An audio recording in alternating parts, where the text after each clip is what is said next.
We're getting things going today with some Zeke Elliott conversation. Is he slimmer and in better shape in 2021? I'm giving this 3 stars. Now, in general, we are in best shape of life season, and that always makes me doubt it. But there have been multiple different reports, The Athletic among them media-wise, saying, yeah, Zeke looks slimmer, looks trimmer. But I can't give this 4 stars. And even though I want to say, yes, Zeke's in the best shape of his life, and he's thin, and he's going to be quicker and faster this year, like Dak Prescott says he is, we've heard this before. We heard this like the past 2 years. Oh, yeah, Zeke slimmed down. He's going to be explosive. I want to believe. I got to see it in an actual game, though, before I fully get on board. Now, his quarterback and friend, Dak Prescott, hyping up Zeke. Quote, Zeke looks great. Here it is, boys. He's in the best shape of his life, looking fast. Everybody's seen the clips of him working out independently with his running back coach, his cuts, just how explosive he is.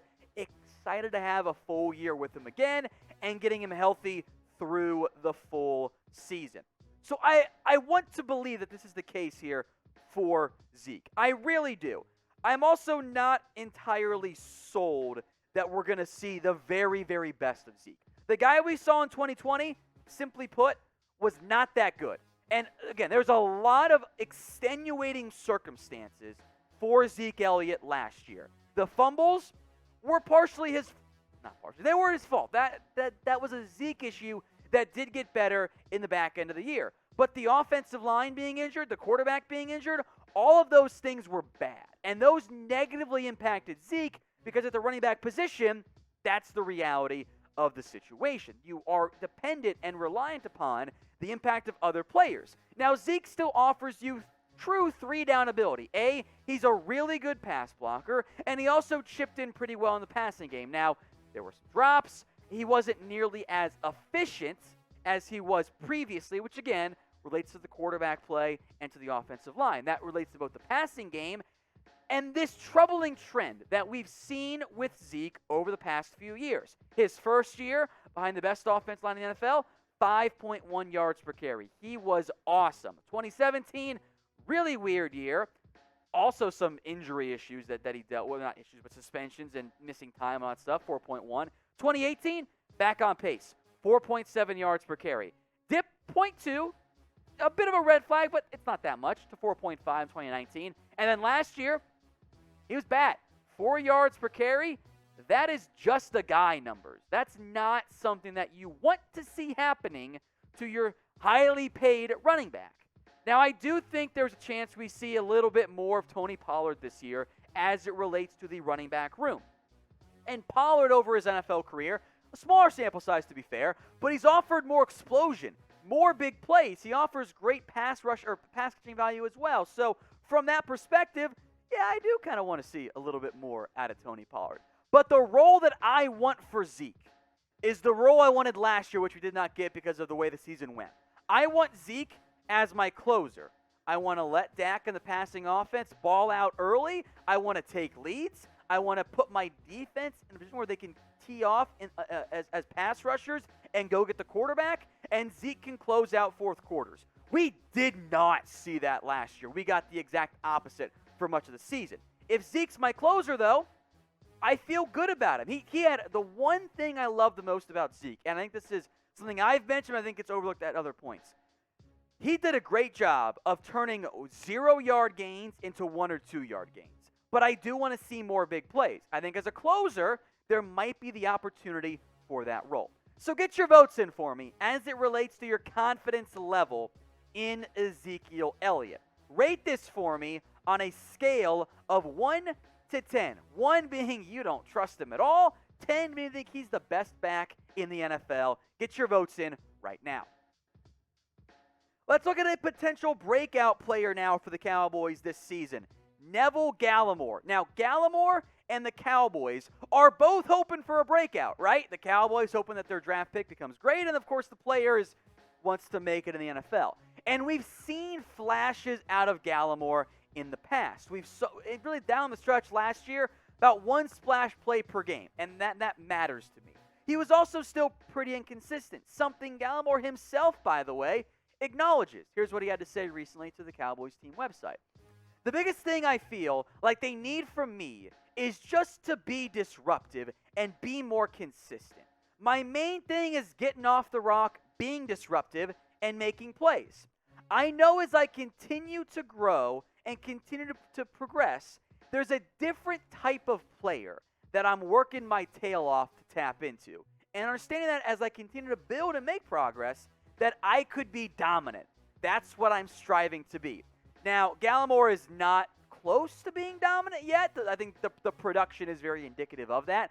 But I was very high on Gallimore coming out. As I mentioned, we saw some splash plays last year. He was in a really, really, really just god-awful run defense.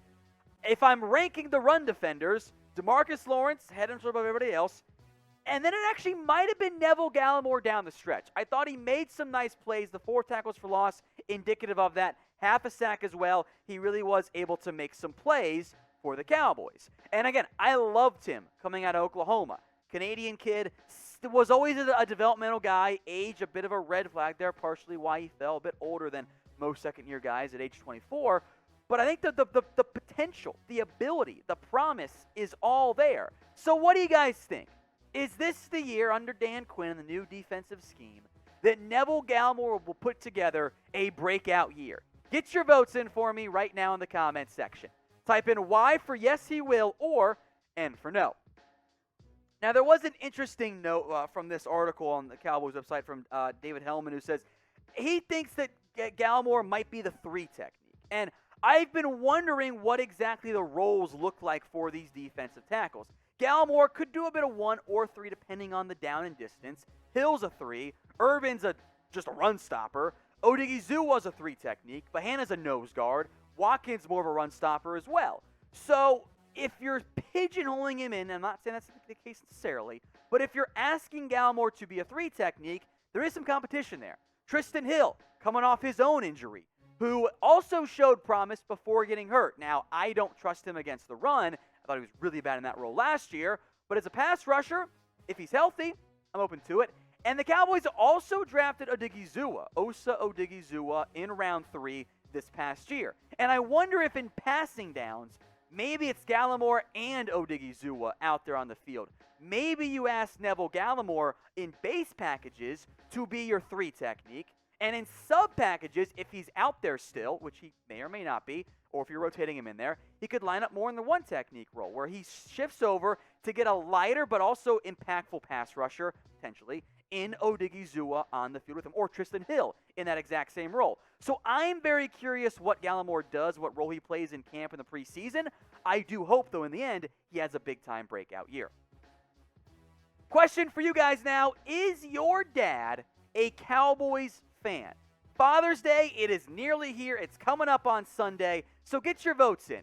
Is your dad a Cowboys fan? C for Cowboys or O for other? Now, while you're down there in the comments section typing in your votes, also keep an eye out for this link, chatsports.com/CowboysCamp. If you haven't gotten your dad a Cowboy or a Father's Day gift yet, how about one of the new official Cowboys training camp hats? Lots of different styles and colors. They got white, they got the black versions. And if your dad's into the bucket hats, like I know some dads are, get one of those as well. Or visors, if your dad's got the hair to pull it off. Chatsports.com/CowboysCamp. Check that comment out. It'll be in the comment section and in the description. Go get yours today. Chatsports.com/CowboysCamp. Let's go to Geno Atkins now. Could he go to the Cowboys? I'm still going to give this one just the 1 star. I don't think it's very likely. Although, again, I will acknowledge that the Cowboys team doctor performed a surgery, so there is some good knowledge there because, of course, Atkins is going to share or ask that information to be shared with the team. Now, the Cowboys, as we've mentioned before, did not get good play from defensive tackles last year. Neville Gallimore showed some promise, but it was really inconsistent beyond that. Hill was hurt. Dontari Poe took fatties only too seriously. Atkins, at his best, would be a significant upgrade. Like, that is the reality of the situation for the Dallas Cowboys. At his best. The problem is, We haven't seen Atkins at his best in 2 years now. Even in a 16-game year in 2019 with, admittedly, different coaching staff, some chaos in there, 47 tackles, 4 tackles for loss, 4.5 sacks. That's not elite Geno Atkins play.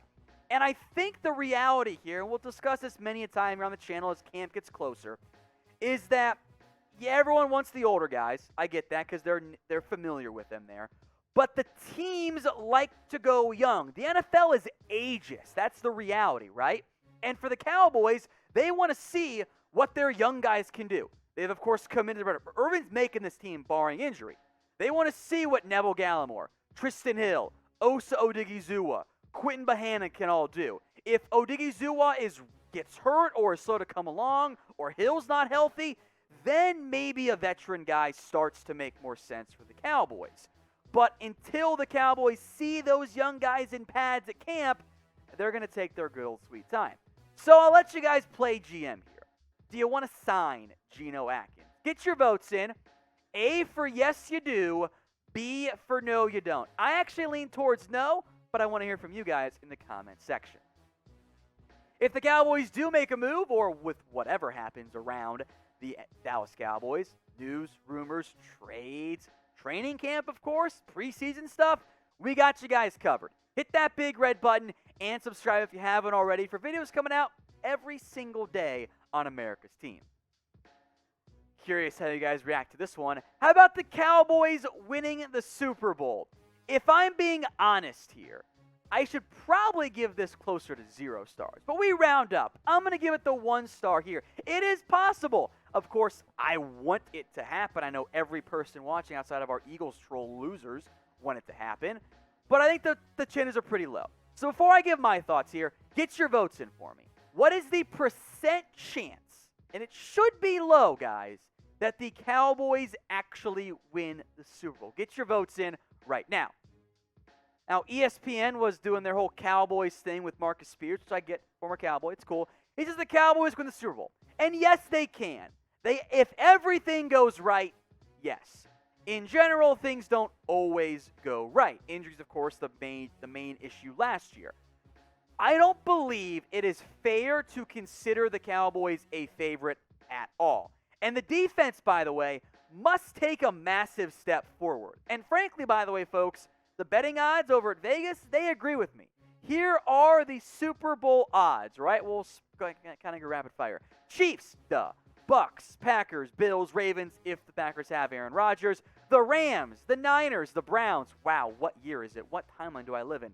Denver does not make sense whatsoever unless they're getting Rodgers. If so, then why are the Packers there? Kind of hedging their bet. Get rid of Denver, though. Seattle, okay. The Colts, the Patriots, the Dolphins, the Saints, the Titans. Now, the Saints, I don't think should be on that list. But the Cowboys are not in the top 15. Plus 2,800.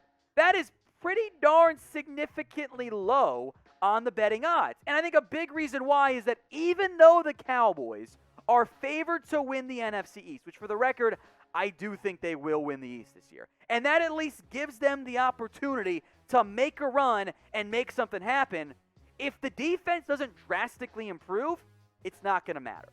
Overall last year, they were garbage. Bottom 5 defense. Points per game, almost 30. Now, they got better later on in the year, and that certainly does matter to me. But I don't think it's realistic here for the Cowboys to anticipate that this is going to be a great team in the end. That this is going to be a situation where they are an immediate contender. Now, maybe next year, as a younger defense gets going, that will end up being the case. But for this exact moment, I'm not sure that's a fair expectation for the Dallas Cowboys, that this is going to be a Super Bowl contender in this year. Now, maybe down the road, but right this second, no, I don't think so.